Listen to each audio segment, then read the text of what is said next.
Hello and welcome back to the Godzilla Wheel, a series where we randomly pick a kaiju movie to review in an attempt to separate the God tier from the Zilla tier.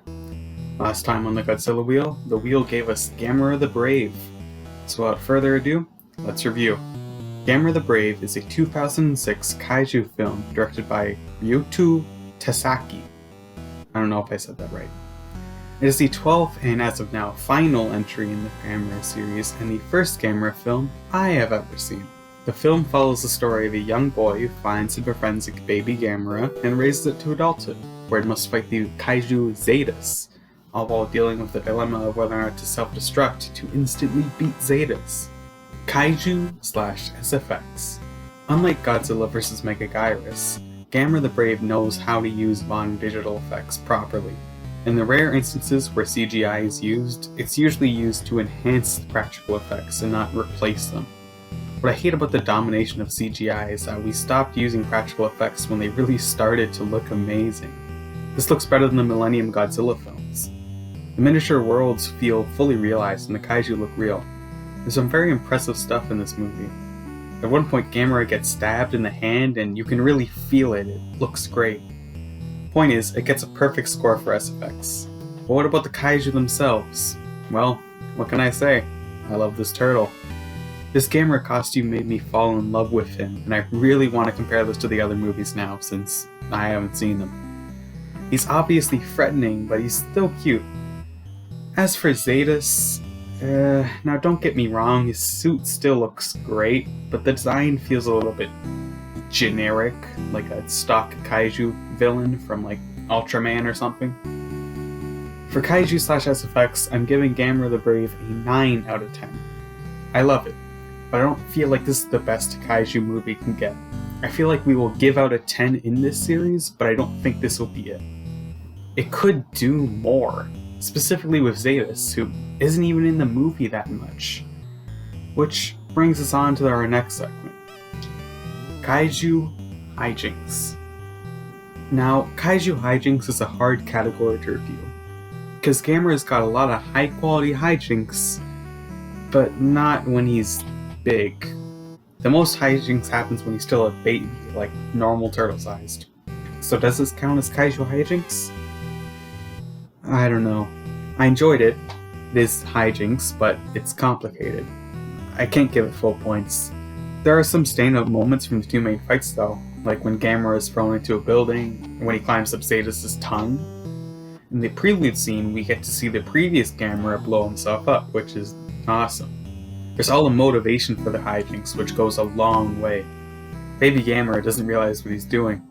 Anyways, for Kaiju Hijinks, I'm giving Gamera the Brave a 7 out of 10. I like what's here, but there should have been more from when the kaijus were actually kaijus. Not to mention, the original cut, Gamera used stock roar sound effects and not classic Gamera ones. I don't really care because I haven't seen those movies, but Gamera fans get upset about it. There's a recut on YouTube that replaces all of his roars that I watched. Also, this is a very easy way to watch the movie for free. Overall movie quality. Gamera the Brave is not only a good kaiju movie, but a good family movie. No, a good movie, period. Gamera the Brave is really about a little boy who finds Gamera, Toru. And this is his sort of coming of age story. Like him being able to be a little boy again after the death of his mother. Like I said before, for most of the movie Gamera is a baby, and it's really about Toru trying to protect him. This highlights the troubles dynamic between Toru and his father. This is the kind of stuff that I like. The kaiju parts and the human parts aren't two completely different movies like they so often are. They tie together and enhance and complement each other. The film really makes you feel for Toru. He's a good character and you want to see him be reunited with his turtle. Gamera the Brave is just an all-around well-made movie. There are some really nice shots in here, a lot of them not having any kaiju at all. I used to think in order for a kaiju movie to be good and have a good story, it needed to be some serious drama like Godzilla 1954 or Shin Godzilla. But Gamera the Brave completely proved me wrong. A lighthearted kaiju story can work if it's put in good hands. Just the kaiju bits need to be used very purposefully. I am happy to give Gamera the Brave a perfect 10 out of 10. for movie quality. For the past couple of weeks, I haven't been able to get this movie out of my head. This is the kaiju movie I never knew I wanted, and I am extremely grateful to the Wheel for giving me the opportunity to watch it, because I wouldn't have otherwise. Last episode we looked at a film that tried to be a homage to the Showa era, but utterly failed. It felt like a 2000s kaiju movie wearing a Showa mask. However, Gamera the Brave not only harkens back to the Showa formula, but improves upon it. Not from trying to keep up with trends, but by crafting its own style.